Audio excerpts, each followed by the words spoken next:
Yo.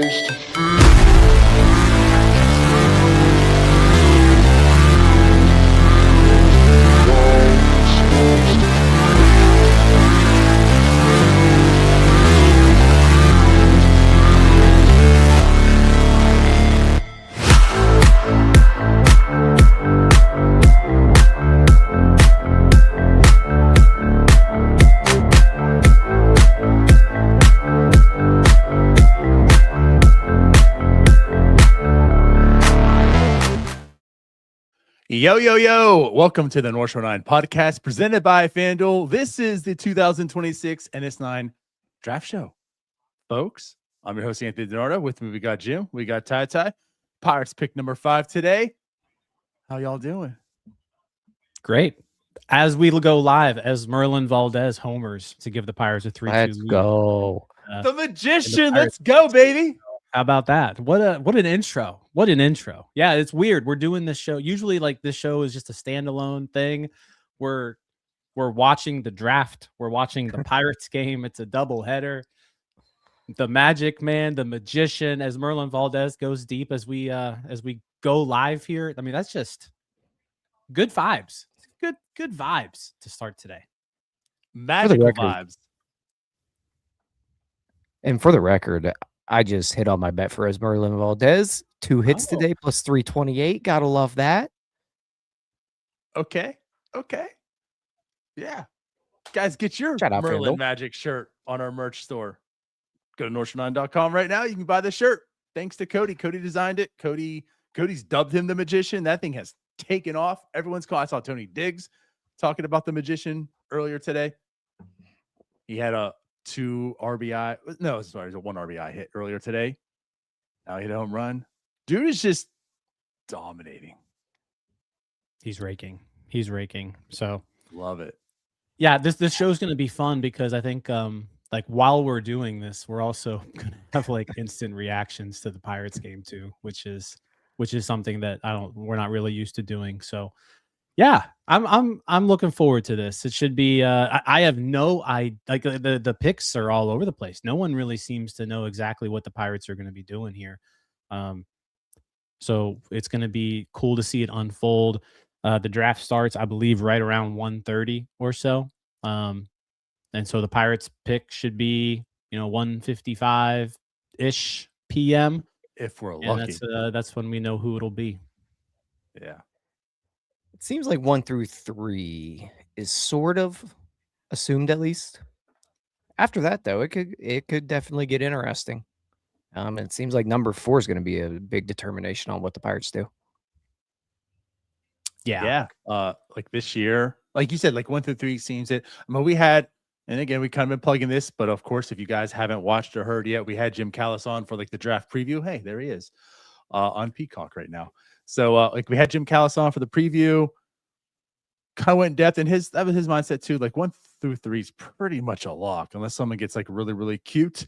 After that, though, like you just don't really know. He nailed the last 3 years of the Pirates picks, and this year he just said, like, guys, I am not confident. It could go either way after this. So it's like it's going to be interesting to see where the Pirates go. Now, also the Pirates, hey, they traded their comp pick last night. So that changes things a little bit as well. And I don't know if that changes their plan. Like I put out there to you guys earlier, maybe just to kind of talk on this. I mean, they had the highest draft pool in the draft this year. They had a lot of money because, they drafted Cervantes last year. He didn't sign, so they get that comp pick. Of course, the money involved with that. So they had the largest pool. They trade that pick last night, so now they no longer have the largest pool. Does that change the way they're going to draft this year, or do they have intentions of drafting differently? Like I guess put it out there. We talked about who they could pick at number 5. Do they maybe go lower slot to get some money back, save some money because they made that trade? I don't know. But again, that changes the draft this year. Yeah, we'll see. What I don't think trading that pick will affect their choice at number 5 all too much. They do have the 44th pick and the 51st pick. So they still have like 3 of the top 51 picks where if you needed to find a little bit of wiggle room somewhere with some slot money, like it's there. So yeah, they still have a $16.2 million draft pool. They're still picking 5th. And there should be, like you mentioned, Tyler, the top 3 guys are not going to be there. Rock Chalowski, Grady Emerson, and Von Lackey are not going to be Pittsburgh Pirates. But I think there's a chance pretty much anyone else in that top tier could be. So yeah, it's going to be interesting to see what the Giants do, because I think that is going to play a pretty large part in things.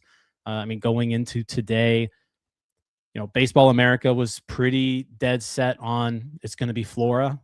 Baseball America has put out 7 mock drafts, and Jackson Flora has been the pick in all 7.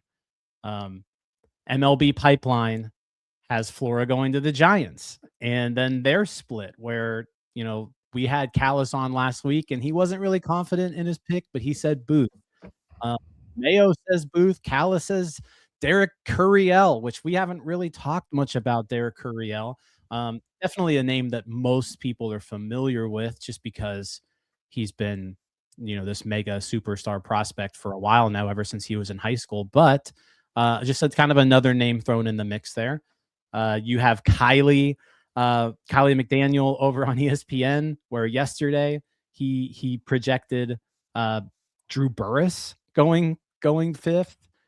Today he says, I think yesterday he had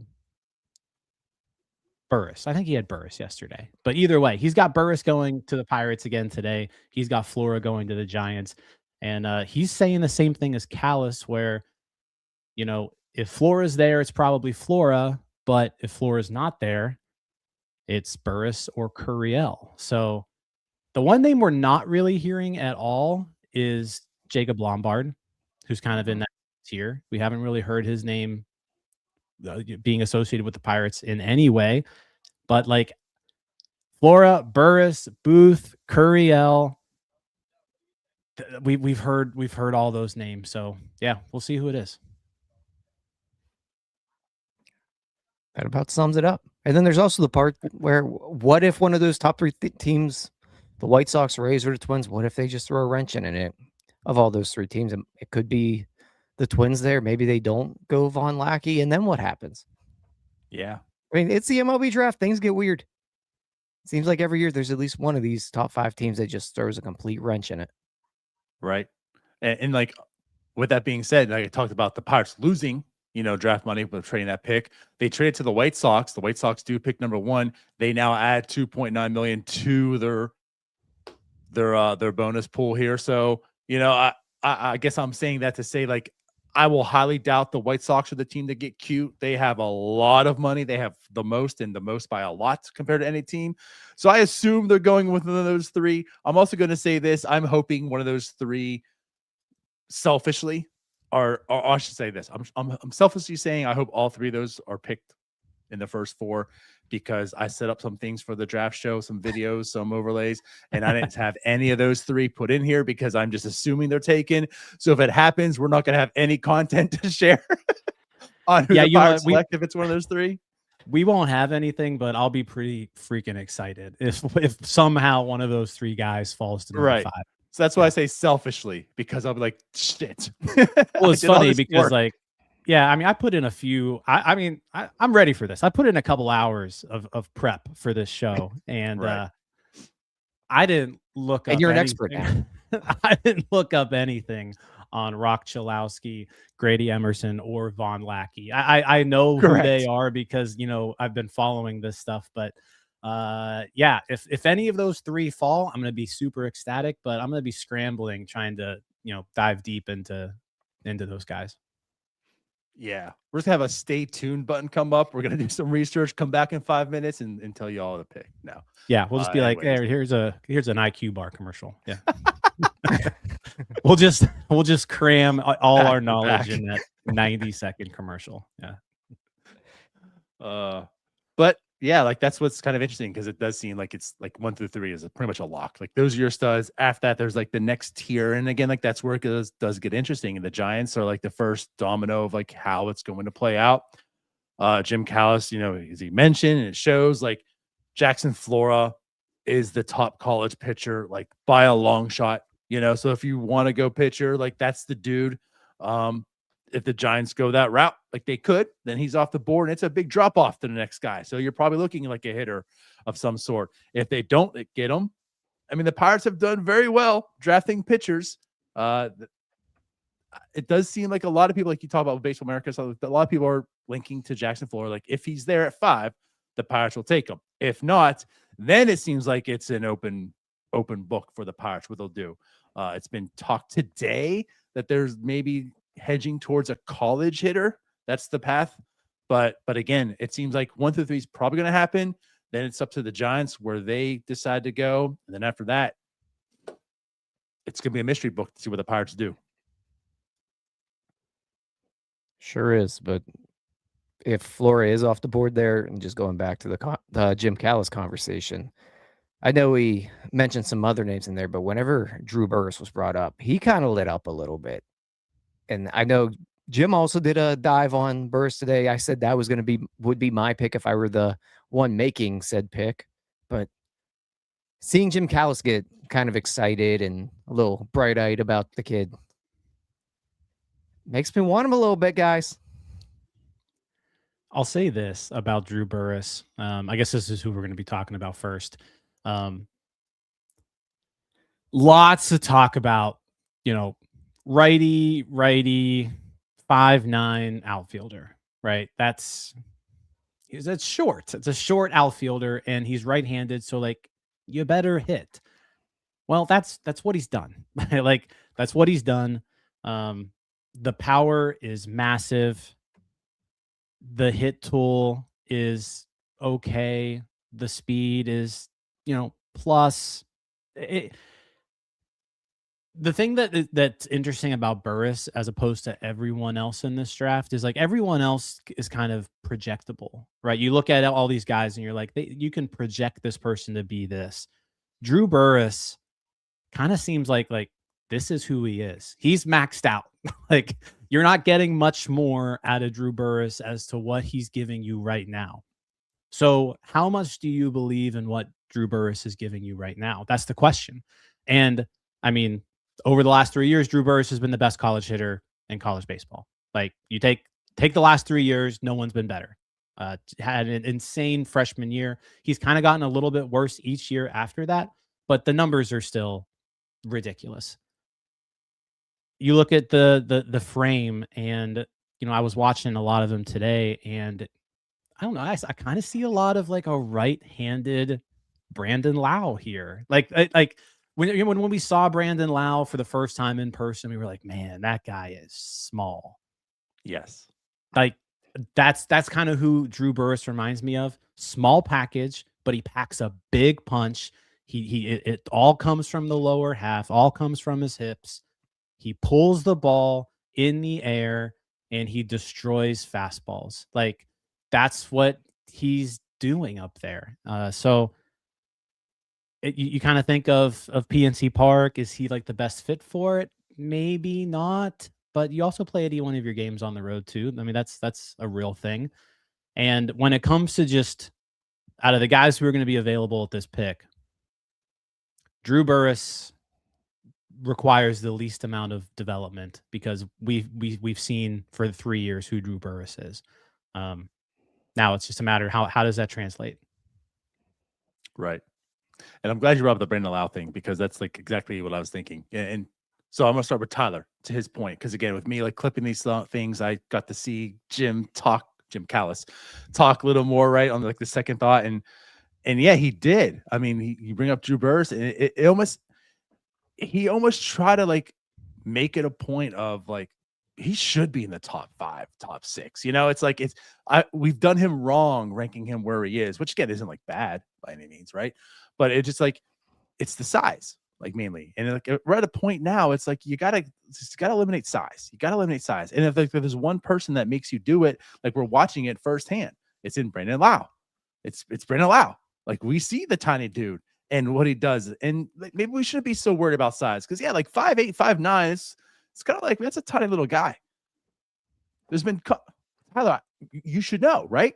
So yeah, there's been talk and conversation about this wall left field that it's a you can't even like jump and leave. It's a fake wall. You got to raise the walls. And like, he might be the first outfielder that has to actually jump to rob a home run in left field.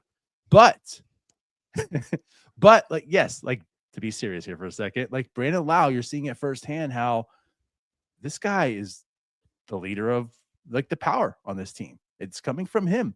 And when you look at all the numbers and the metrics and stuff with Burris, like it translates, right? Like he's a good hitter, right? Maybe we shouldn't be so worried about him being so tiny and small and such. I don't think this is like the Tamar situation either. I'm just saying this because he's a high school kid. Like this kid has gone through college and stuff. You're seeing what he's doing at the next level and whatnot. I don't know. I'm intrigued by this also. So I personally, and I said on the show, like I'm all for Flora, but if Flora is not available, I don't think there's a bad selection in drafting Burris.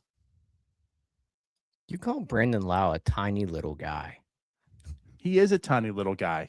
He's a little man. I hope he beats the shit out of you. I mean, if he can swing up and connect. I mean, but to go back to Burris real quick, one of the things I'm just curious on is going to be how the bat kind of the power translate just coming from metal bat to the wood bat. Him not being the largest guy, there might be some concerns there. I think he graded out pretty decently well with the wood bat, but just something that's kind of been stuck in the back of my head as you look at a guy without a large frame that has some pretty good power numbers. Like, how much is that bat going to affect it?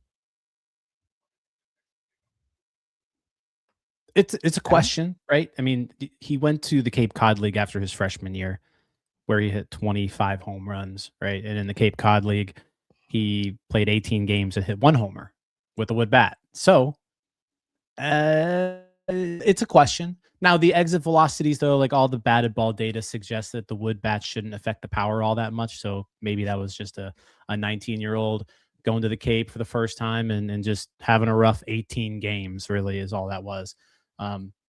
But yeah, there's certainly questions for Burris, because you look at Drew Burris's college numbers, and if he were 6'3", you'd be talking about him as the number 1 overall pick potentially. Like that's right. That's what we're talking about here, right? Because his swing is also violent. Like it's a violent swing, and he needs it to be violent in order to generate the power that he does.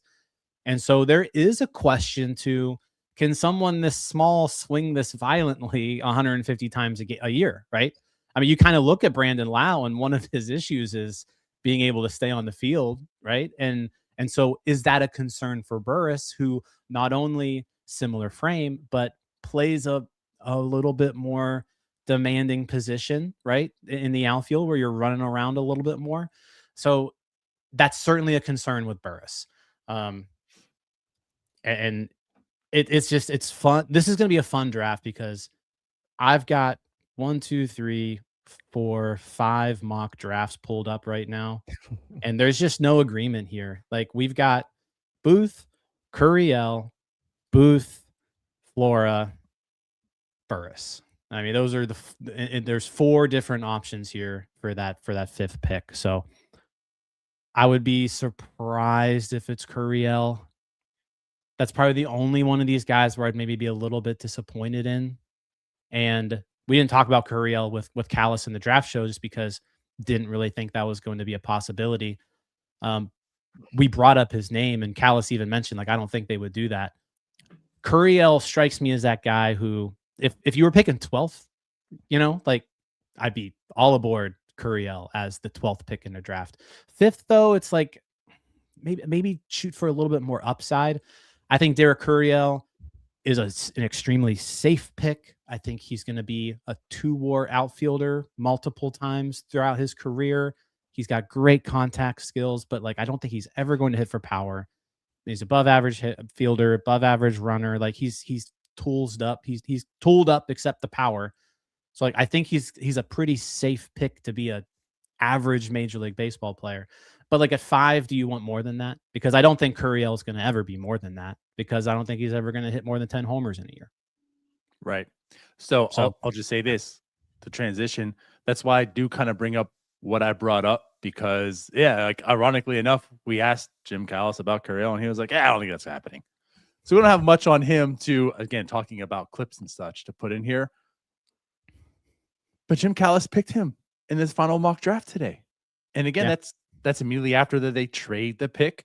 So again, it's I'm not saying this is the direction they're going, but it's an option. Do they maybe go that route and select him and save some money because they traded that pick, and then maybe beef up later in the later rounds and such? I think that's what that would be. I think if they do that, it's because he's safe or comfortable with him. Maybe there's some guys later that they feel like they can scoop up, and they're now more limited on the funds, and that's what they do. So like it's an option. Like I'm with you, Jim, as well. Like I'm not choosing that, but in MLB Draft, it's not really just technically the best person available, like in NFL Draft or NBA. You're dealing with the money and such here as well, signability. So like that's an option, I think. And I think that if that happens, it's strictly because they want to save some money since they traded that pick last night.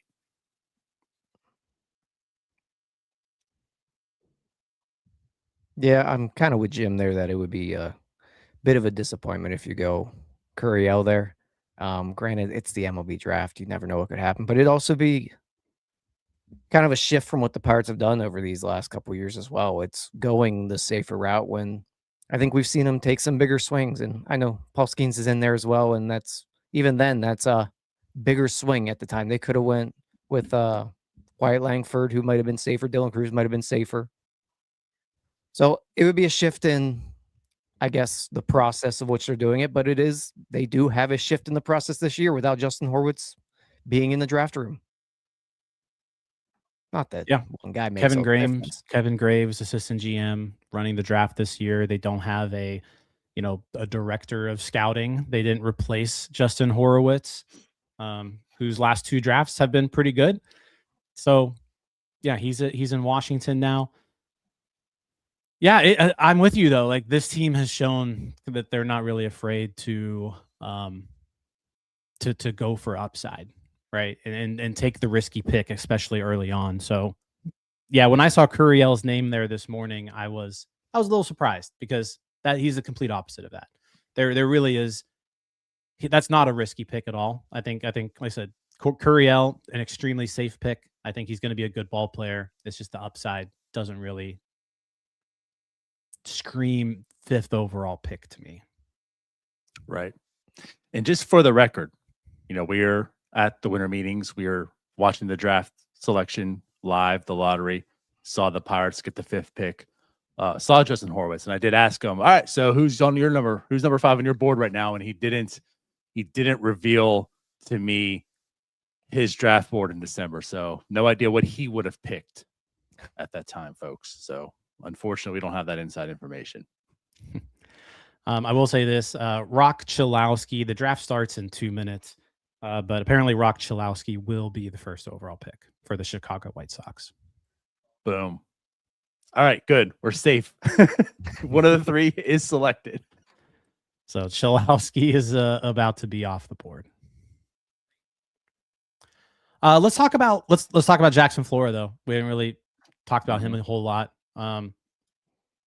He is the Baseball America consensus pick there, right? 7 mock drafts, all 7 Jackson Flora. Looks like the Brewers just tied the game. And Kylie McDaniel from ESPN does say that Pittsburgh seems down to Burris and Curiel at number 5, unless Flora gets there, in which case he'd be the pick. So it really just comes down to that Giants pick on whether or not Jackson Flora will be there. And I'm kind of in agreement, like the philosophy here, like I'm with them. I think if you can get the number 1 arm in this draft at number 5, you take him. I like Jackson Flora. Like Callis talked about on our show, he's not an ace, right? Especially not on this Pirates staff. But as we've also seen, like you can never have too much pitching. Like we all thought we had enough pitching this year. People were saying there was enough pitching this year and trade pitchers for hitters, and here we are now. And our fifth starter's not looking too good, right? Or the fourth, or the third. Yeah. If Flora's there though, I think you go ahead, you take Flora. He's pretty advanced. Like, I'm not going to say he's going to be in the majors next year, but you're looking at someone who doesn't have to go through too much development. And like, I heard there's a few people who are super down on Flora just because they think, oh, well, it's a down year for pitchers. The only reason why he's up here this high is because he's the best of a bad bunch. And I don't think that's necessarily true. It is definitely a worse crop of pitchers at the top of the draft, but Flora is still a pretty good arm. He's the consensus number 4 or number 5 prospect in this draft, like across the board, no matter who you're looking at. So yeah, if Flora's there, take him. Looks like the Brewers just added on. Yeah, with a 2-run I know homer, where Tyler's dying. Yeah. But It's difficult to do a live I'm show on the in game. agreement with Kylie there. Like that takeaway where if Flora's there, take him. That's my mindset right now. Yeah, and I think a lot of that is just how well the Pirates have kind of developed these starting pitchers as well. And then just to bring back the size conversation here, guys.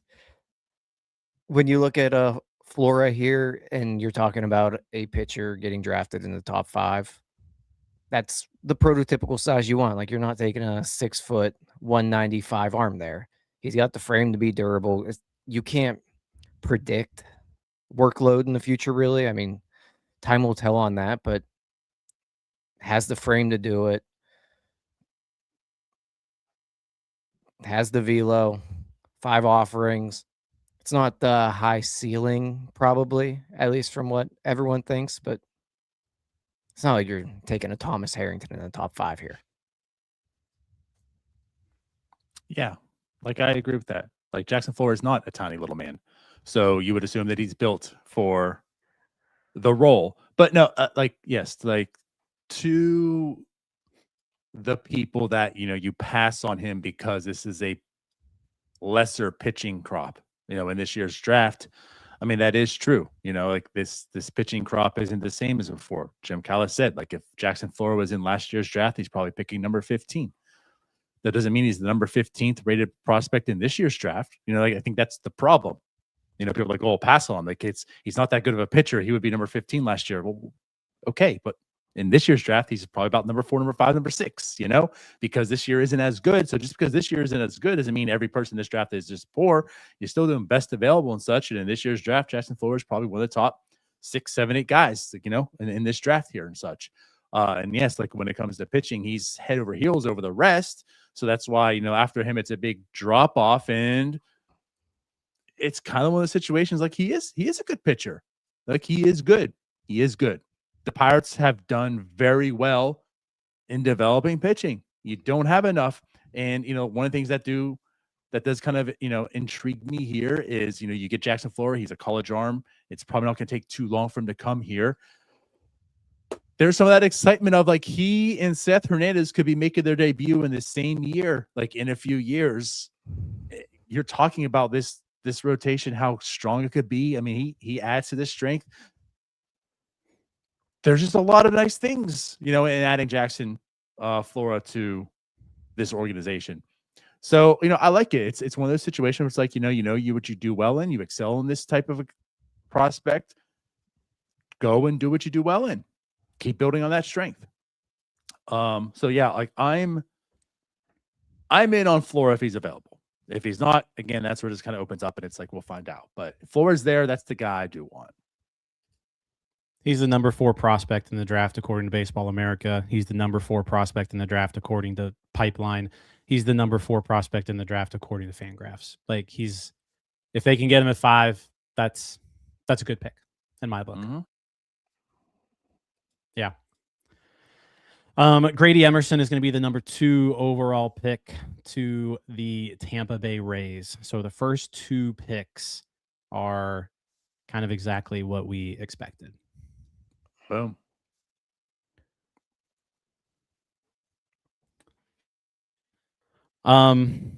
Eric Booth Jr., another guy we haven't talked about a whole lot, at least in this show so far. Another option, right? If the Pirates do decide to not go the college pitcher route or the college hitter route, he is the second or third best high school player available in this draft. Another Mississippi kid. They just took Connor Griffin out of Mississippi a couple years ago. Booth has one outstanding tool in his speed. He's got 80 grade speed right now. And you know, good defense, good base running, good bat to ball contact skills. The power is something where, you know, he's a young high school kid too. So it's just that the power is something that people think is going to develop. Definitely a really toolsy guy where you can see the upside with him if he were to just kind of develop into the frame a little bit more. He's got some potential to be the best player in this draft, to be honest. I think eventually it'll be Grady Emerson. I think he's probably the toolsiest guy here, but Eric Booth Jr. is not too far behind him when it comes to like I think. Yeah, if you He just has a pretty low floor too if he doesn't hit. right, right, you're taking a chance on your developmental team if you go with an Eric Booth Jr. You're showing you believe in your staff that they can develop him and fix some of the issues that might be there with him. And I mean, the Pirates kind of did it with Connor Griffin. He wasn't exactly polished coming out of high school. Jim mentioned all the tools with Eric Booth Jr. Personally, and this is just my opinion, I always shy away from these kinds of guys just because I don't have that much faith in the Pirates development staff. Plain and simple.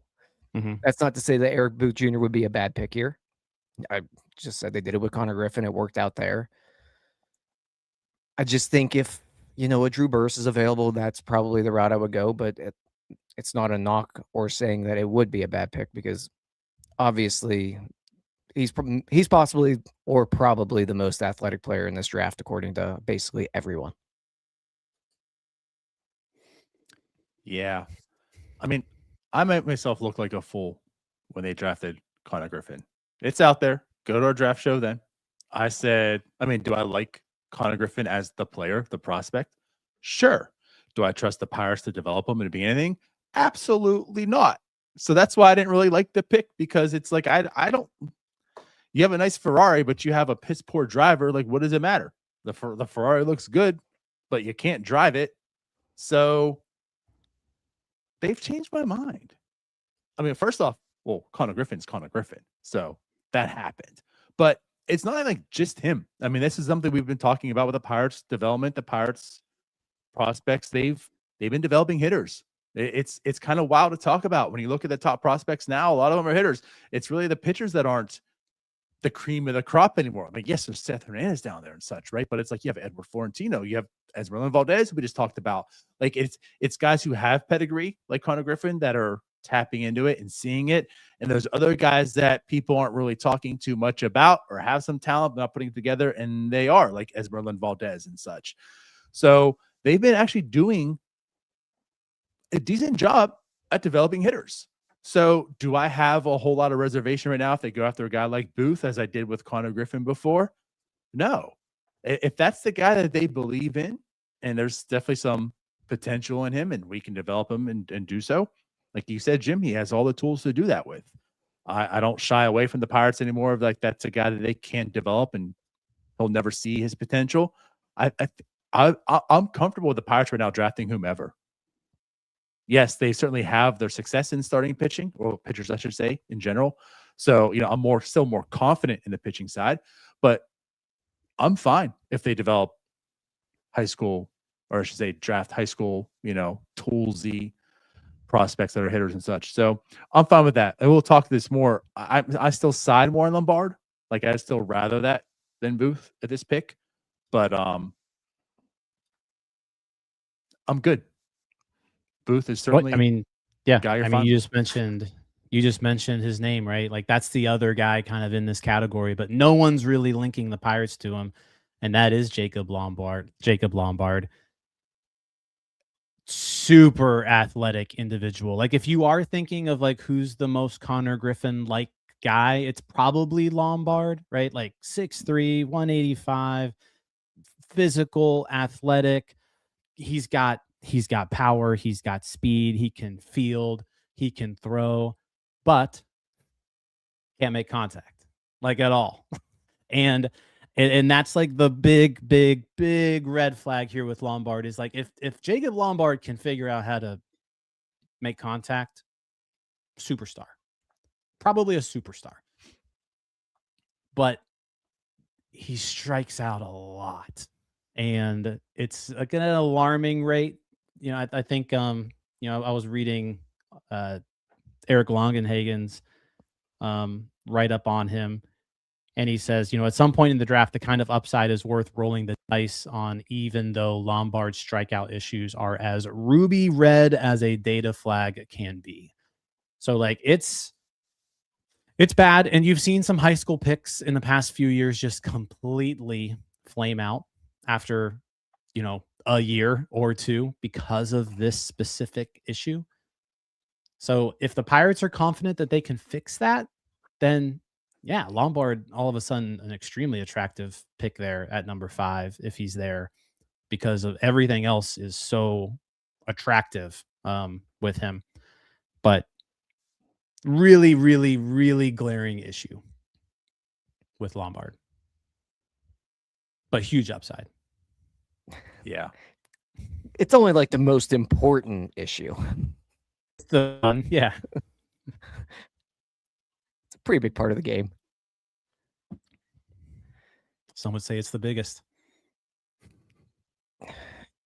Yeah, and those types of issues, again, that's just something personally makes me shy away from you. Just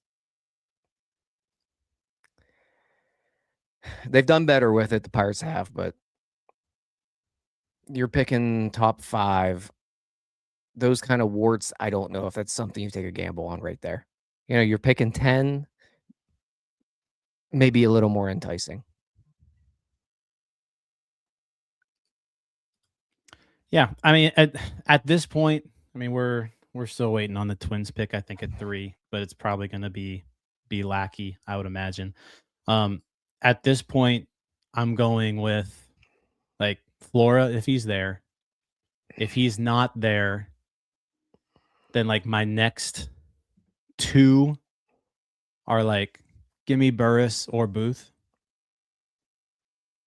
But if they decide to also go Lombard,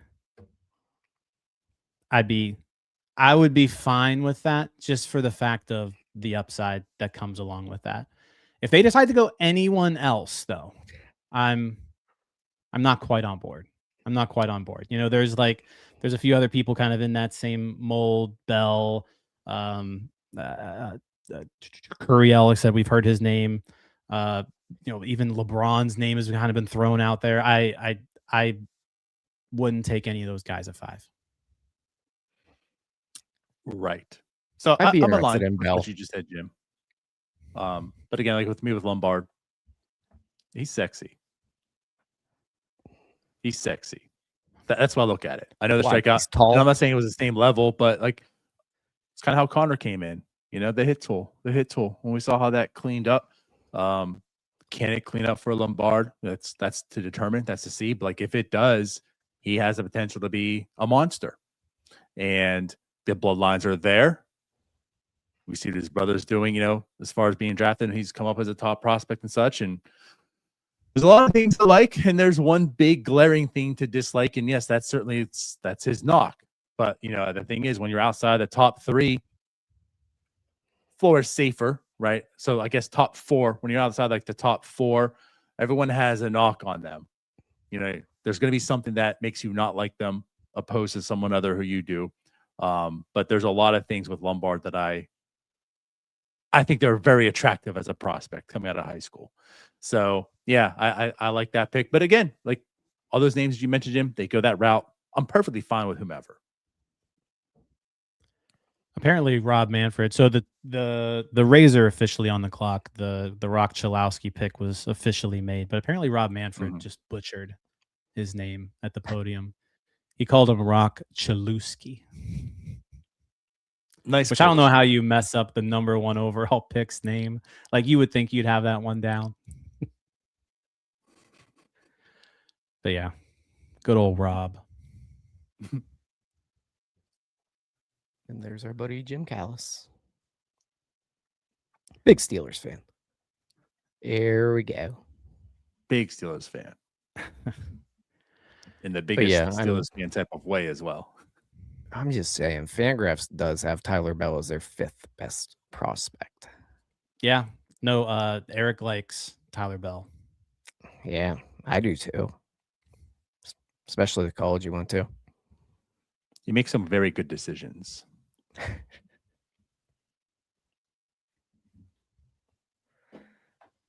Go blue.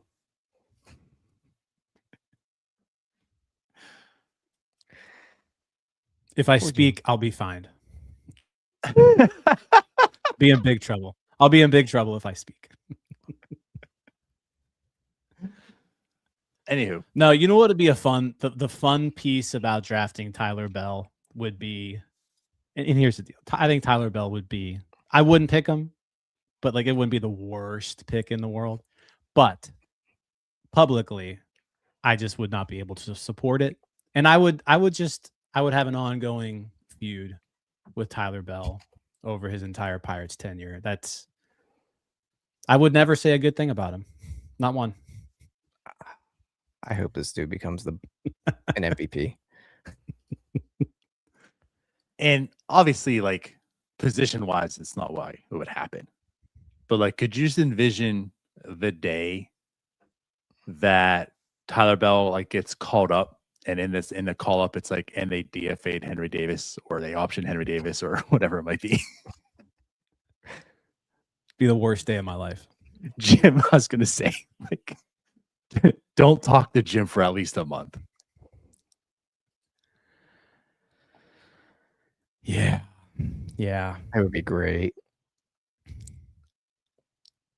All right. Second pick is in. So again, we said that was going to be Emerson. So Emerson's number 2. Twins are on the clock. Expecting this to be Lackey. Signing bonuses, by the way. Saying Chalowski's going to be north of 10 million. Emerson's going to be right around 10 million. Okay.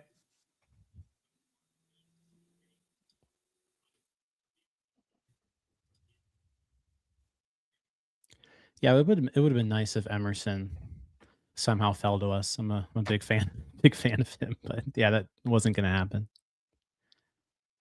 I like how on the MLB TV, when the coming back from the commercial break for the Pirates game, they showed some guy hiding his vape pen in the stands. Yep, I'm watching it right now. I was like, Which, by the way, like we'll this game is probably going to be the Pirates pick is going to be like right towards the end of this game. We're still doing a post game show for both games today, by the way. So like we'll be live here through first pick. We're going to talk about that pick for a bit afterwards. We're going to bring on a special guest, letting you know who that is when we get there. But we'll have a special guest joining us about 15 minutes after the pick or so, where we'll break it down a little bit more in depth. Someone who did even more research than we have. So we'll have them on to talk about it. We are not going to stay live though through pick 44 and 51. That's just going to take too long. So we'll stay live for quite a bit after the pick, talk about it, share our thoughts, get your thoughts, right? You'll make sure you put your comments in the chat. We'll make sure we put them up on screen here too. But yeah, that's the plan for today. So, it's 1:50. Pirates are probably picking in the next 15 minutes. We'll probably know who the pick is within 10 minutes or so. And yeah, then it's nitty-gritty time. Pick. Yeah, there it is. And like you said, Jim, with them with them trading away that draft pick, we've always been live basically through the entire day one. That's a lot to talk about when there's nothing to talk about. So Yeah. Especially while Yeah, two we'll other games start are it. going on today. right. And like, yeah, But maybe But we can watch. we'll have the game. another post game tonight. Also, Lackey will be the number 3 pick to the Twins. There we go. So that selection will be made probably in like 3 minutes or so. But Lackey to the Twins. So now it thank just comes God down to likely have content. who are the Giants. So we'll know who the available players are right after we know this Giants pick. Jim, that might have been the stupidest thing on the show. No shit. We're gonna know who the available players are after this pick. Well, there you go. So, but we're not far away. What I'm saying is we're not far away. We're 5 minutes away from knowing at least the options. That was right? the biggest insightful comment, Jim. Hey guys, after the Giants pick, we'll know who the available players are. Just so you guys know. Yeah, I'm letting the people know. Yeah, guys, just stick around and you'll know all the options. Right. Not like we've already talked about them for 45 minutes. Yeah. And those options are the same ones we already said. It was funny. You know what's kind of crazy? So Von Lackey, I am a big fan of Von Lackey. He just had too good of a year to make it to the Pirates. Derek Shelton teams last 3 years. Derek Shelton, manager of a team. Skeens, Griffin, Lackey. Well, we ain't getting those other two back yet. I don't know. Might have to sell at the deadline. Trade Skeens to the Twins for prospects. I love the L. Like, they should trade O'Neal Cruz for a reliever. It's like, yeah, someone good said that in value. the comments on something. It's like, no. I like the ones that say they should like move Paul Skeens to the bullpen because he'd be a great. That would closer. fix the bullpen for sure. It would. It would help. Closer. Yeah. What if we just made all our best pitchers relievers? That would fix the bullpen. Like just put Skeens, Ashcraft, Jones, and Bubba all in the bullpen. Yeah. Back in my day in Little League, we had the same 3 kids throw 2 innings every game. Why can't the Pirates do that? Many are asking. Now, real quick, Tyler, don't give them the idea because they might do that next. We're gonna Carmen's out have there people pitching who two innings. Oh, no. We're gonna have would people never. watching this for the first time watching us. They're watching this show and like, when the hell are these guys talking about? These guys are arrogant idiots. I mean, how could Carmen hang out in the? Carmen couldn't hang out in the dugout if we did that. That won't work. That's a good point. Carmen would have to hang out with the relievers who you're turning into starters. Yeah.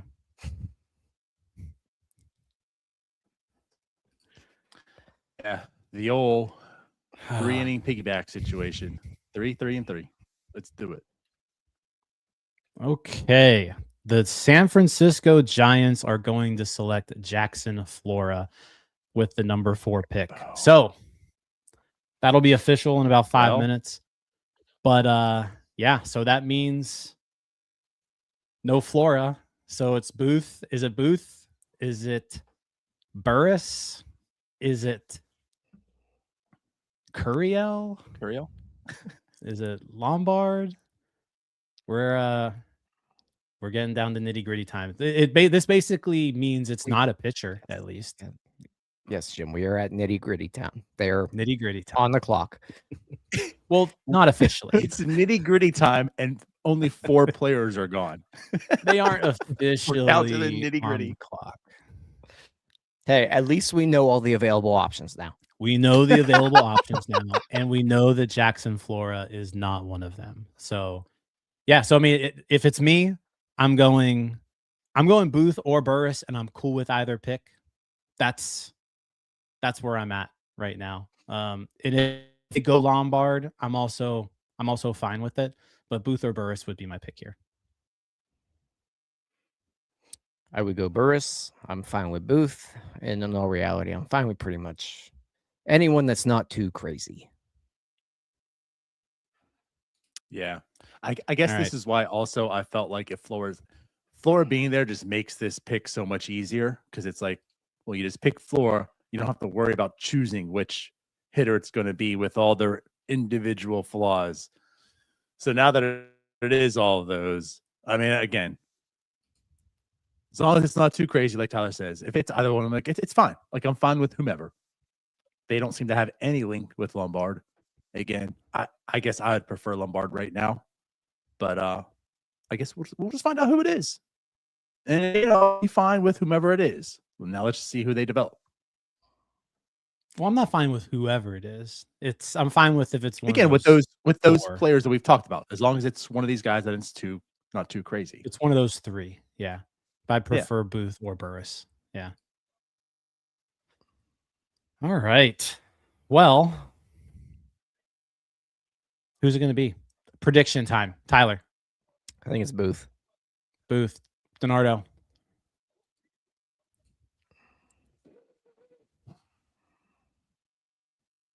Oh, hurry up. I'll go Burris. I'm also going to go Burris. Burris is my official prediction. So if you're in the chat, give us who you would pick here, and then give us who your official prediction is. And I'm just refreshing right now, just to. Can we also mention how I loved how Jim said that his pick would be one of the two guys that it probably will be. Well, yeah. That's who I pick. One of the two guys it probably will be. Why am I picking Burris over Booth? I think Burris's power is very enticing, and Booth, whereas I think he does have more upside, it's just going to take more development to get to the point of where he is. He's where he's at. So, whew.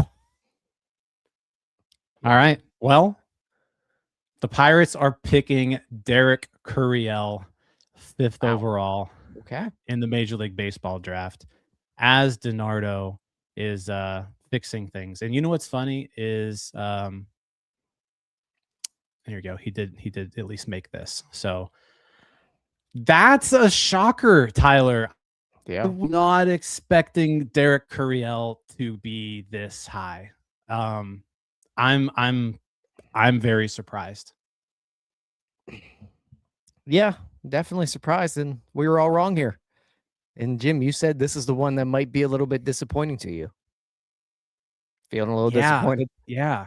Again, like I like Derek Curiel as a prospect. Like if the Pirates were picking like 10th, 11th, 12th, give me Derek Curiel. I'd be happy with that pick all day.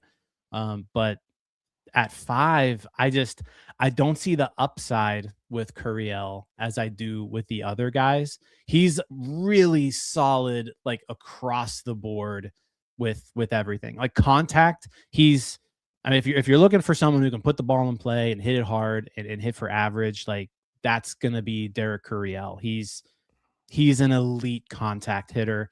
And he's got plus tools with speed. He's plus in the field. He can play center field. His arms average, for the position. But like just not really any power. And the frame also doesn't suggest that he's going to necessarily grow into it either. I mean, he's 6'2", listed at 193 right now. Just a small guy who I don't think is ever going to hit for the power that we want out of a number 5 pick. He kind of strikes me as without saying, like he's a good pure hitter, but just a little underwhelming for 5. Yeah, and then you look at the frame. If you bulk up a little bit, you probably don't stay in center, which is gonna be a bit of his value here. Especially without the power. Yeah, I think he will stay in center. Like I'm saying if he were to bulk up. If he were to bulk up, then yeah, you gotta maybe make a switch there. But I don't think that's even possible for him. Right. But I mean, maybe they like the lefty bat a little more in how it plays in PNC, or maybe they think that there's something in the swing that they can make an adjustment with and unlock some power, but time will tell, I guess, guys. Yeah, I was watching a Baseball America podcast earlier, and they talked about college hitting outfielders over the last 10 years. And they kind of threw like where Curiel would be in that group in terms of power. I think there were 52 or 54 college hitters taken in the first round over the last decade. And from a just like home run percentage standpoint, Curiel would rank around 48th on that list. So like he's in the last 10 years, Derek Curiel is one of the least powerful outfield bats ever taken in the first round, is essentially what that means. Yeah. So, my fear. Did they just go under slot here to save money? Like, is this what they're basically doing then, right? I mean, you're not taking him because you feel he's the best option, right? Opposed to other guys. He's safe. Like, I feel like there's a level of him being safe as a pick. But he's not the fifth best player on the board. Like, even if you have a debate. So is this that situation? Is this sense where it's like, we trade that pick, we have less money, let's go ahead and take him, he's safe, and maybe there's some options later in the draft that we really want to get. And again, it's not like the Henry Davis situation, but like you look at that draft, that was the point of taking the Henry Davis, because then you get your Bubbas and whatever. And that's the only way I look at this. We don't have as much money as we did. We still like they still have a lot of money, though. Right. Well, then why are you taking Curiel? No, I will say this: like they'll probably be able to get Curiel under slot. They right. I would imagine they will. I don't think it's going to be that far under slot, because Curiel also has a little bit of leverage in here, in that he's a draft eligible sophomore. Like Curiel plays for LSU, the best and biggest baseball program in the country. If Curiel wanted to, you could probably go back to LSU and make $1 million next year. Like that's where he's sitting at. So like, I'm not necessarily saying that he's going to be like that far under slot. It should be an under slot signing. And then also, just by the way, Eric Booth Jr. going to the Royals at number 6. But I think they will save a little bit here to use later on in the draft. I maybe they just really liked Curiel. I mean, we heard Kylie say this morning that, like, if it's not Flora, it's Burris or Curiel. And I said it before in the lead up to this. Derek Curiel is going to be pretty good. Like he doesn't do anything poorly except hit for like the power. The power is the one thing he doesn't have. But like when I say like elite contact skills, I'm saying like elite contact skills here. Like this is a guy who could hit 300, but hit 7 homers, right, and play average defense, above average defense. He's left-handed outfielder, right. Nick Gonzalez, I think, is a pretty good way of saying it. Yeah, I mean, I think that's yeah, yeah. He's fine. He's fine. Like I think Derek Curiel is a 2-WAR outfielder. Is he? I'll say the fact that he plays center field, yeah, helps with the floor that we're talking of. Be a 4-WAR outfielder? Probably not.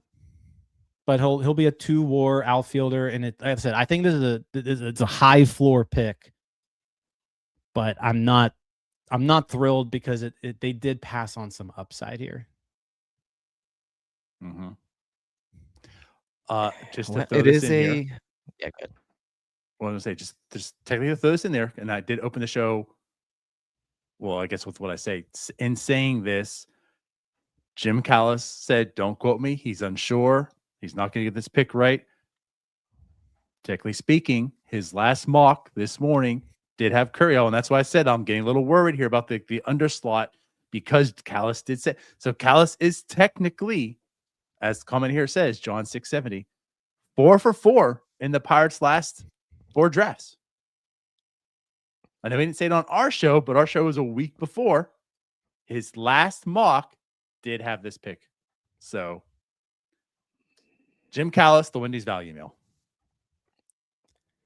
I can't give him credit for this one. No?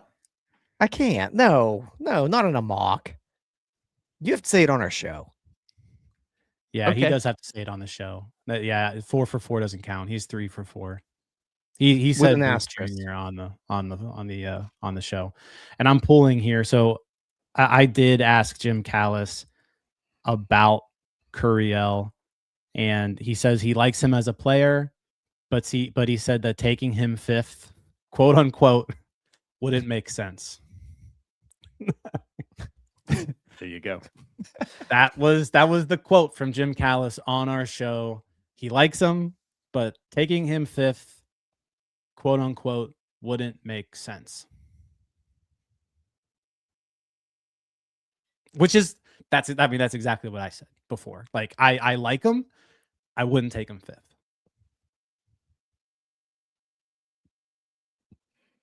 Well,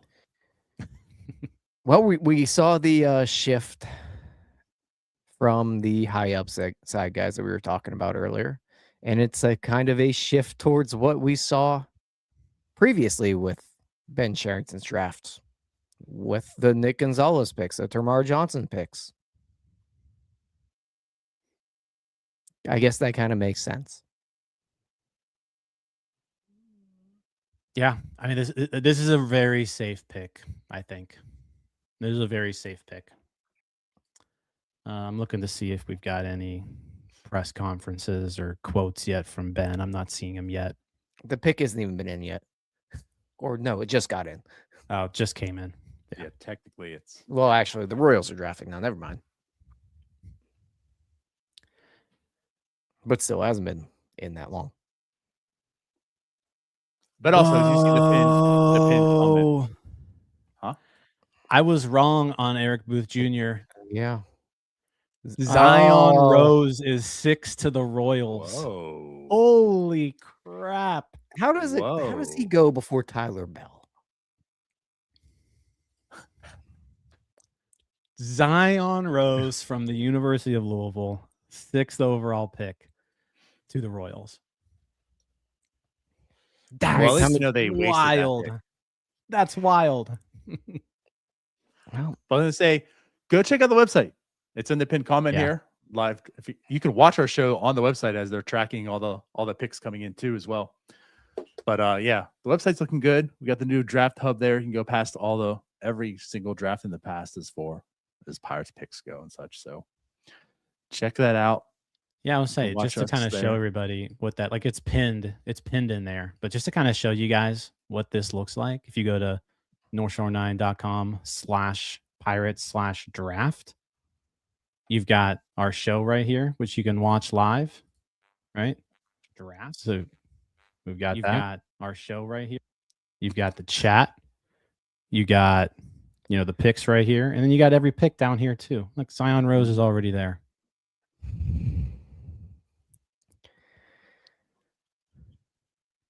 Zion Rose at 6 is crazy. That's the first. I mean, you look at these two picks, Curiel and Rose, both pretty big reaches, I would say, actually. And the high school bat's still out there. Yeah. Yeah, that's kind of wild. Like back to back. So these other guys, you figure they'll be going 4 or 5 range, or now sitting at 7+. Like Zion Rose was picked before Drew Burress. Yeah. That's wild to me. Maybe the Pirates will get him in the second round. Man. All right. Let's do this. We've got our guest. He just arrived. Let's shoot this thing over to Cody for just like 90 seconds. And when we get back, we'll bring on our guest. We can't. We don't have Cody's video loaded in the thing, do we? No, Unbelievable. it's been a year since we've done the draft. Unbelievable. You know what I can do right now? Let me see if I can find it and upload it. Change the overlay real quick. Let's do this. Jim, why don't you do that? It's in our Google. Why don't you do that? And we'll bring on Murphy. And then we'll cut the Cody after Murphy. How's that? Let's do it. So, welcome to the show, Mr. Anthony Murphy from Bucs on Deck. Welcome back, buddy. How you doing? What's going on, guys? I stepped out after the pick, and then I came back and I see Zion Rose on the screen, and I'm like, well, let me go ahead and just jump on real quick because I know Jim's going to be. So I missed Jim's reaction to it, so I don't know how that went. It was actually kind of shocked. Yeah. I mean that. Oh god. The Louisville propaganda has to stop. So how bad was that, Zion? Before we get to the Pirates, how bad was that pick, Murph?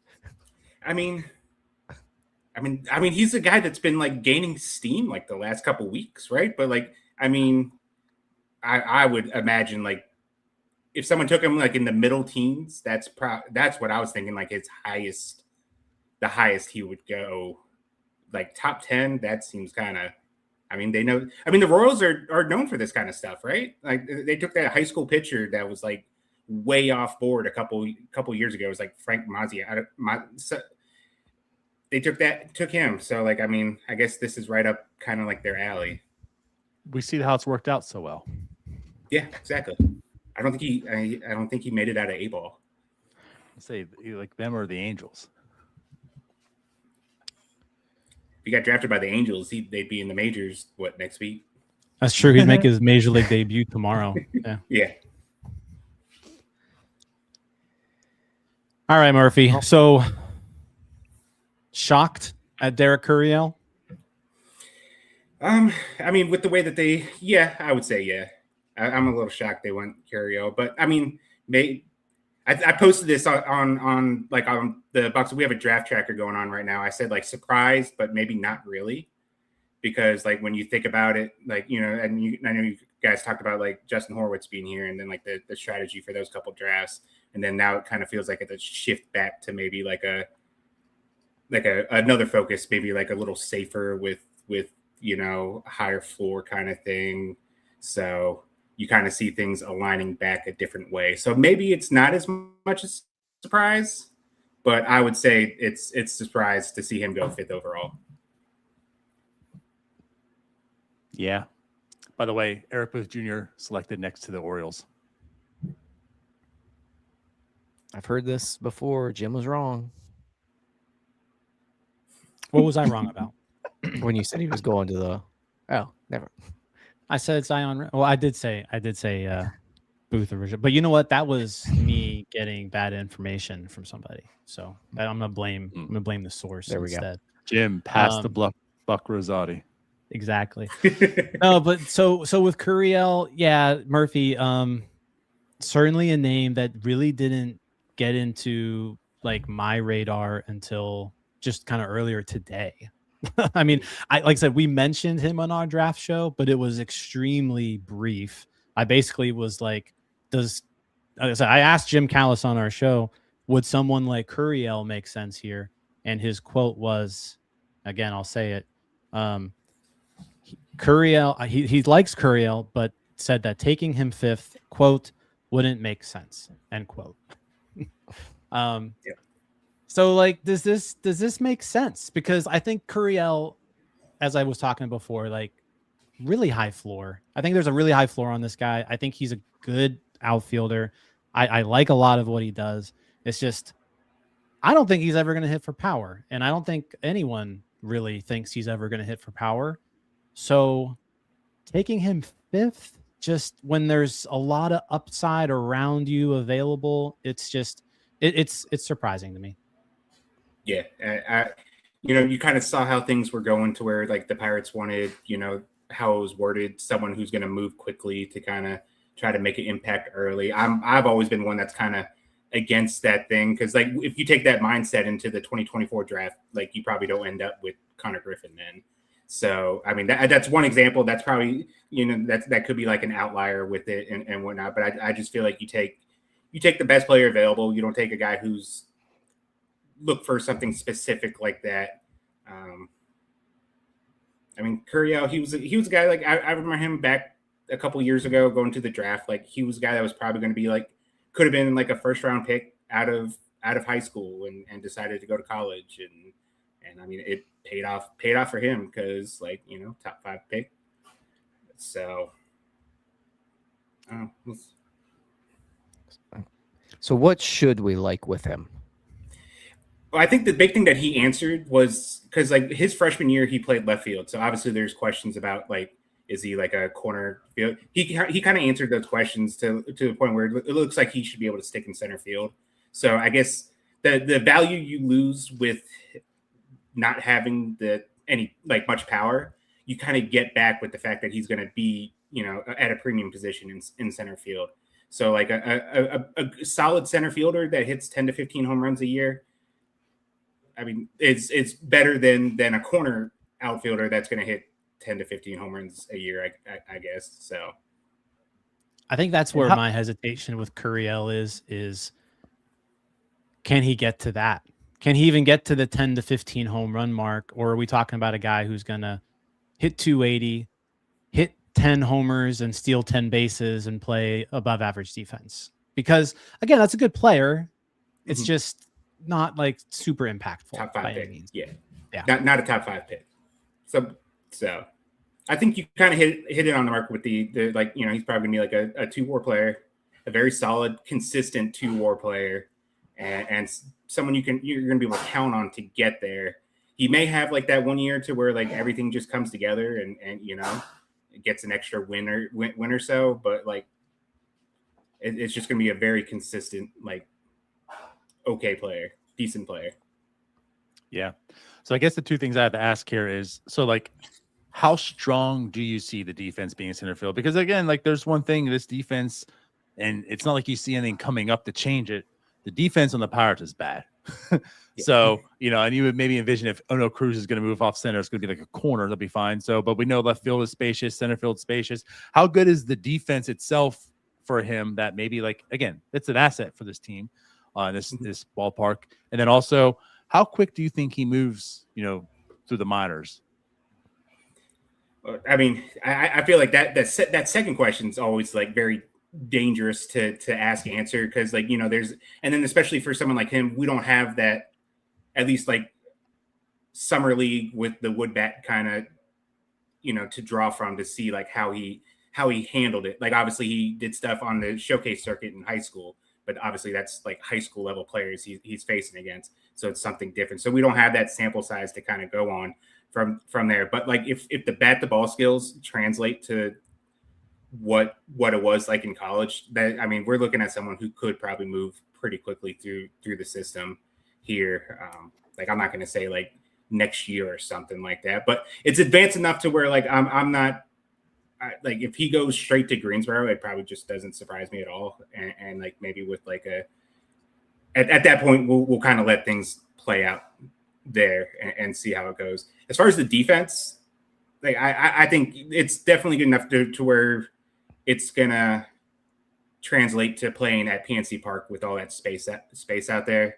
Should see an improvement. I mean, you can make a case that like it's not hard to make an improvement with how the outfit defense has been, but I think it'll be like a noticeable defensive improvement there. Not just by default, but like an actual. Too, would him starting off in Greensboro be a disservice to Pirates fans when they see him hit 30 home runs there? Possibility, yeah. Possibility.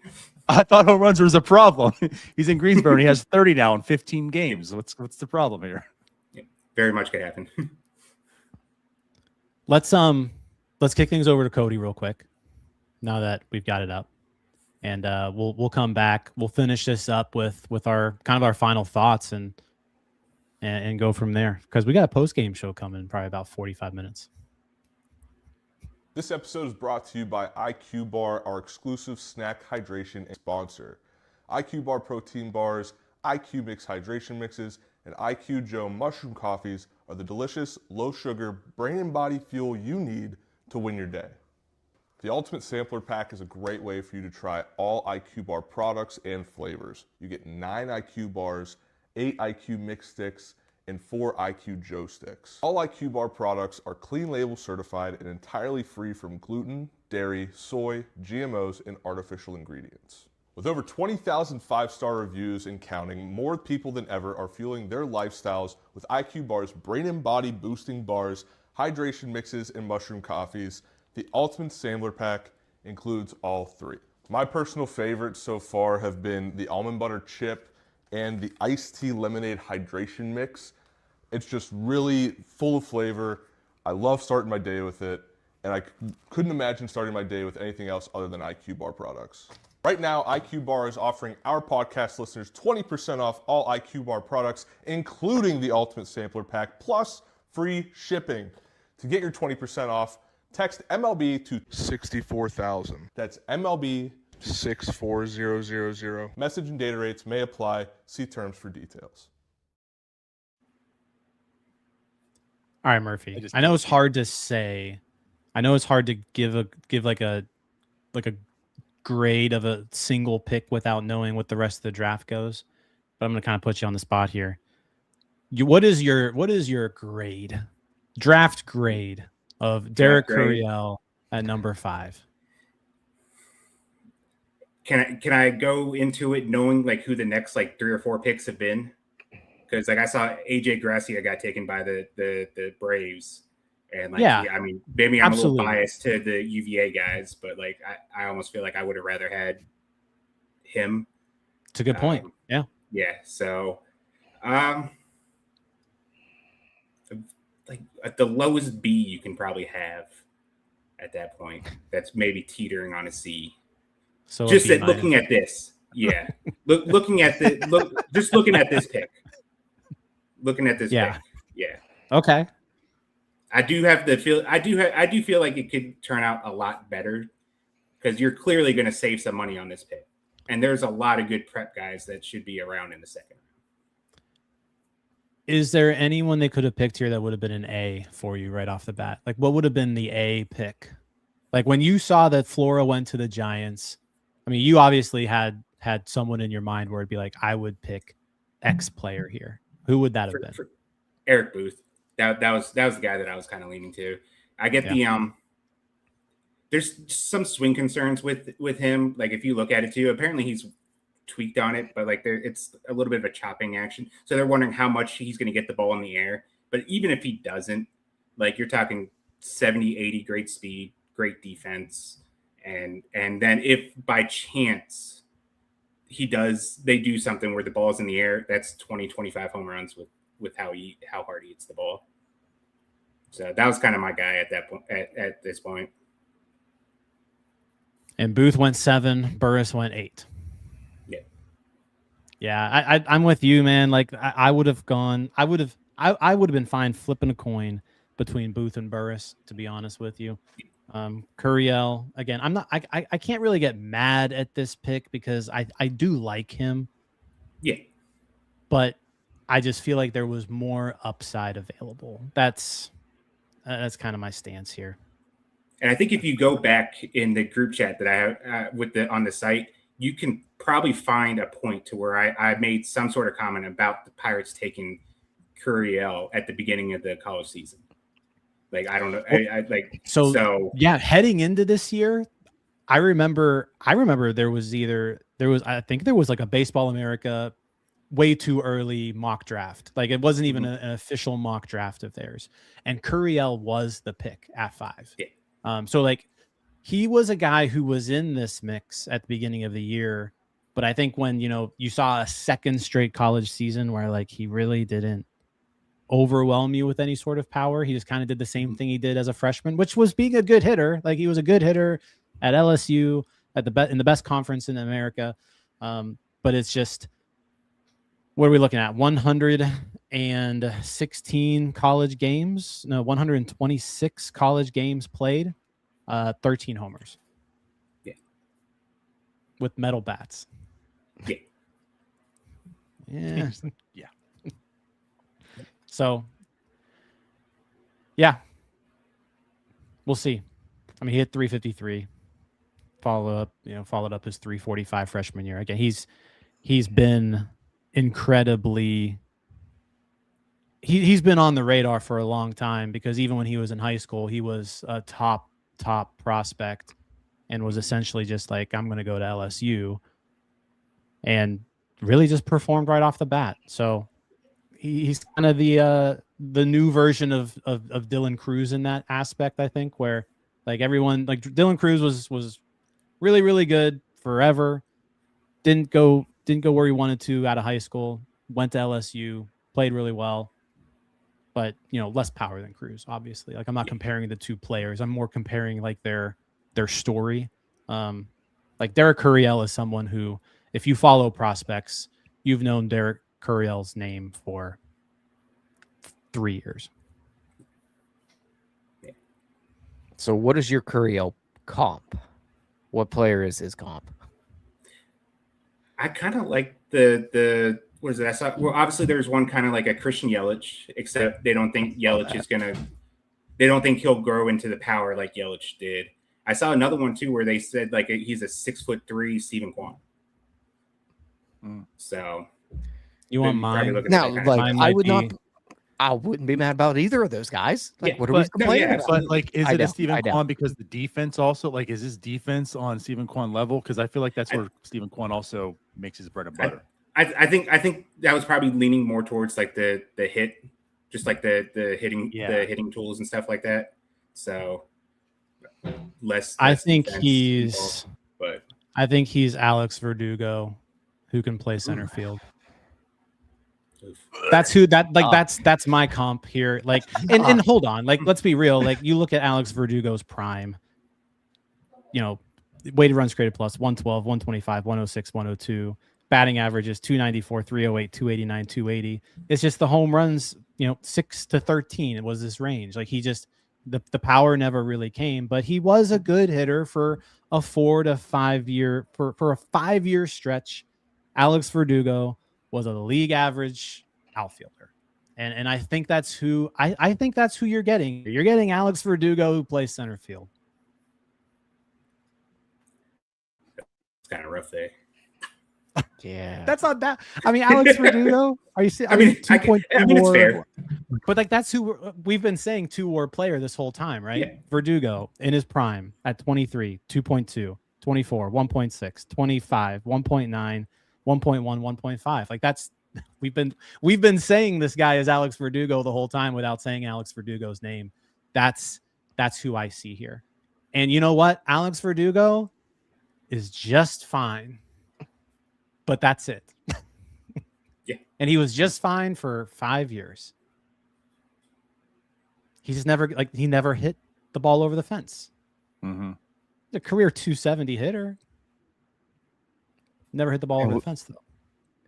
And we kind of jokingly chatted about Nick Gonzalez and the similarities just with the hit tool.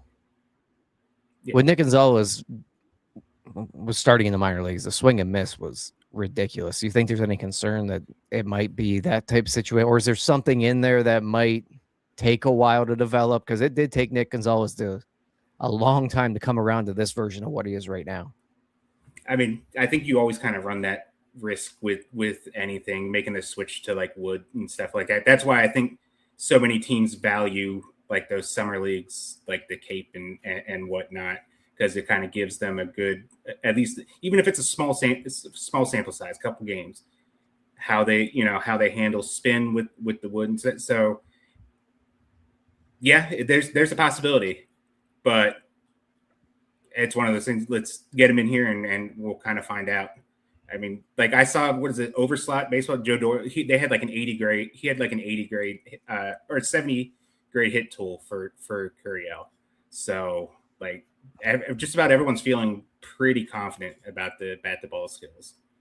I feel like I've heard this before. Yeah. Oh no. Yeah. Yeah. Yeah. I mean, I'm seeing 60s, like Baseball America 60 hit tool, Pipeline 60 hit tool, Fangraph 60 hit tool. So like everyone's pretty on board with he's going to be able to hit. Yeah. What was Nick Gonzalez's? at was draft smart. time. Ooh, Yeah. yeah. Let's take a peek here. Nick Gonzalez at draft time. We'll just go Baseball America since I'm here.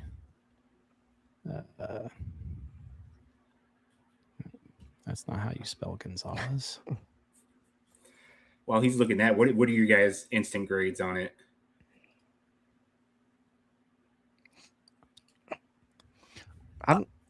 Go ahead, Dardo. I think the thing is, this type of pick is one where you have to defer your grade to see what happens later. Yeah.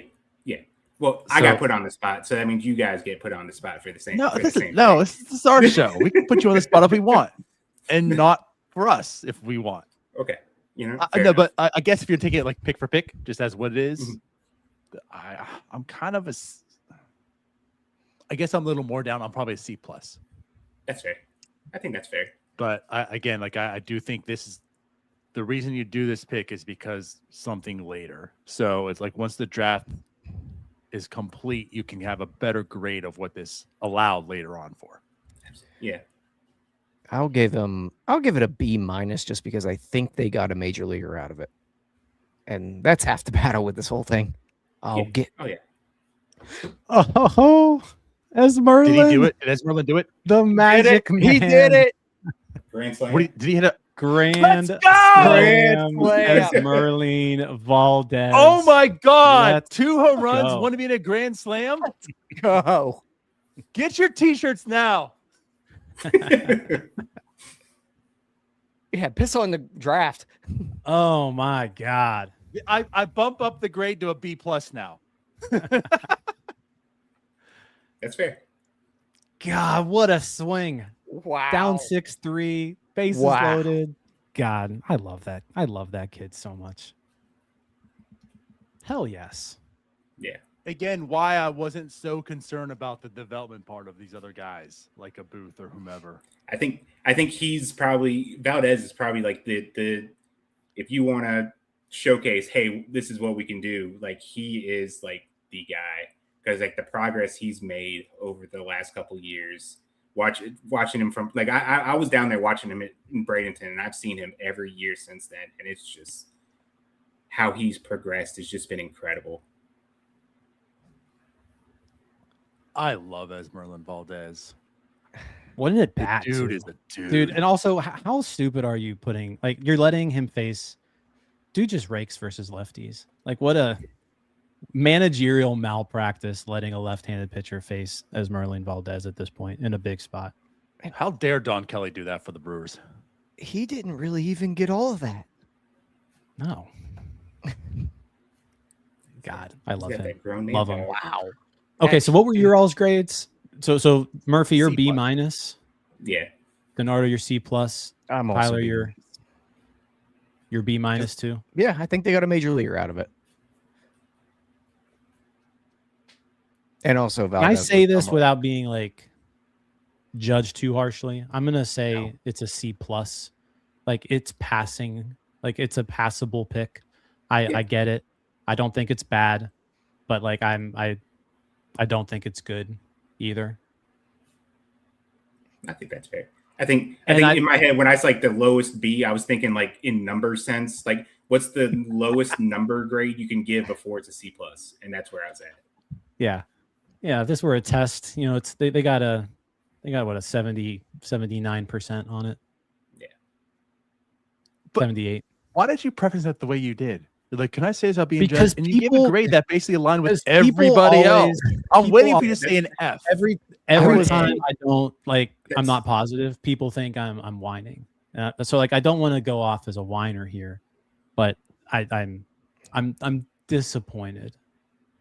You need to be more negative then. That way they don't call you a whiner. It's expected. What I wanted to say to this, without again, you're going down that path, as we were to open up that Pandora's box. Is this pick the equivalent of last night's trade? See, I like Jacob Gonzalez quite a bit. I would put last night's trade above a C plus, just because, like, without knowing the construction of the lineup, I think it was a good trade. It was surprising. Like this was they did surprise. Hey, Give it to the Pirates. They've surprised me twice now in the last 14 hours. Well, it also apparently surprised, a lot of people. That's why, like I said last night, like I wouldn't be opposed to having those players in this system. I'm just underwhelmed with the return because of that pick. And it's like you have the 5th pick, and I'm just very underwhelmed in this draft pick. Yeah. I think equally underwhelmed in both. If you're watching here, put your comment in. Give us your grade. Gold Kings is saying this is a C+. I know that we were going through grades, and then all of a sudden Esmeralda Valdez, went off. But yeah, throw your grades in the chat, and we'll put them up on the screen.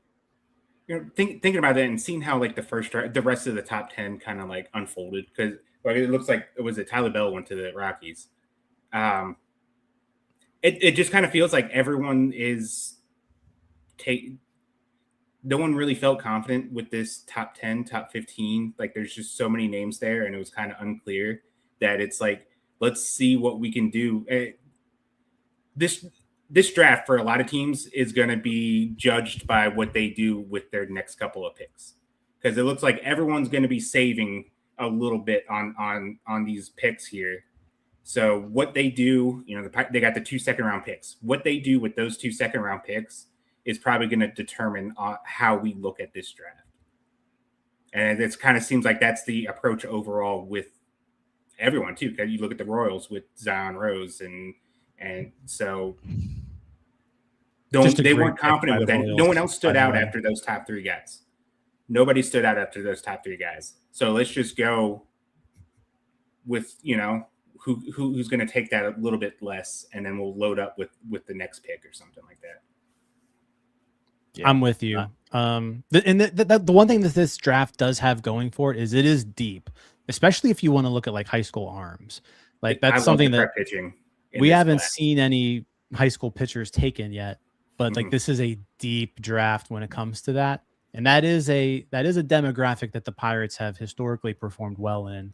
So yeah, I wouldn't be too surprised to see the Pirates go high school arm here with these next 2 picks. Maybe go a little bit over slot on both of them to make sure they get them in the system. And then all of a sudden you're like, okay, I understand what they did. But I also think like, was any pick at 5 going to be like, you probably could have gotten any of these guys under slot at 5. To be honest, the first pick is getting like almost $2 million under slot. So yeah. So we'll see how the rest of the draft goes. We're on pick 12 right now. Chris Hakopian. Angels are up. How you say it? Hakopian. It's fine. Next week's starter. Yeah. For the record, though, to go back to Nick Gonzalez, he had a 60 hit total according to Pipeline. Okay. I don't know if Jim ever found Baseball America. Oh, Baseball America had him at 70. Okay. Mm-hmm. Yeah. He was the number 5 player in that draft, according to Baseball America, with a 70 hit tool. Angels took a prep kid, so I don't think that's going to happen. Wow. Don't put it past them. Yeah, well, this is a 2-way kid too. All right. Do we got anything more to add here? Or we want to go watch the rest of this game? It's the 8th inning. Pirates are up by 1. See if the bullpen can hang on here. Are you leaving Carmen Majinski in for the rest of this game? He's at 50 pitches. Yes. Burn him for. You don't have to pitch for another break. week. He's not going to be available. As long as he remains effective, go ahead and keep him in. Yeah. I'd burn him. He hasn't really been that effective though. He can't pitch. He can't pitch again till next week, anyways. Yep. You want a starter's workload? Here you go, buddy. Yep. All right. Let's go. I'm putting on grades here. B minus C plus. We've got a D. Yeah. Yeah, I'm probably going Soto in the 9th. I'm letting Majinski finish off this 8th. I'm going Soto in the 9th. It depends where. I haven't watched him, but yeah, like he has 3 hits, 2 walks, only 1 strikeout in the 2.1. He's also given up 6 hard hits in the 2.1 innings. Yeah, he's already over 50 pitches too. Yeah. Let him finish this off. Yeah, and then if he can clean this up, you got the top of the order, so you probably want a lefty. Yeah. Hey, Fair enough. All right. Well, hey, hopefully we're giving away Primanti Brothers sandwiches on the North Shore 9 postgame show powered by Primanti Brothers. Cody and Doug will have that coming up, right? Yep. No, Cody and Nathan, I think. Oh, Cody and Nathan. That's right. Cody and Nathan. With that post-game show. And then you and Doug are game 2. Yep. Got it. yeah. So stay tuned. That's coming quick. If you have time, right? Game 2 starts at 4:05. FanDuel has the Pirates plus 110 with Bubba Chandler on the mound. So do what you want with that. Underdogs. Yeah. But who knows? It could right. rain out. There's a lot of sunshine. Before we get off here, though, Murphy, what all do you guys got going on the Bucs on Deck Substack for today and really the rest of this weekend? Just up to the minute coverage on. I'll be around watching the entire draft, so I'll be updating the tracker, and as I find insight on each player, maybe find some videos and stuff like that. We have a draft tracker that's pinned to the front of the site. You just go there and you can see all the picks and any information I'm able to find, any video I'm able to find. There we go. Yeah, make sure you head over to the Bucs on Deck Substack. Check out Murphy and his team's work. It's outstanding. We are, I think, going to wrap up here, but the Pirates have pick 44. They have pick 51 still to go today. They're going, 10 rounds today, Murphy? Just 4. 4 rounds. Okay. Mm-hmm. All right. That 10 would have been too much. But check out in the comments. I just put it there, bucksondeck.substack.com. Check out Anthony Murphy and the crew. They do a great job.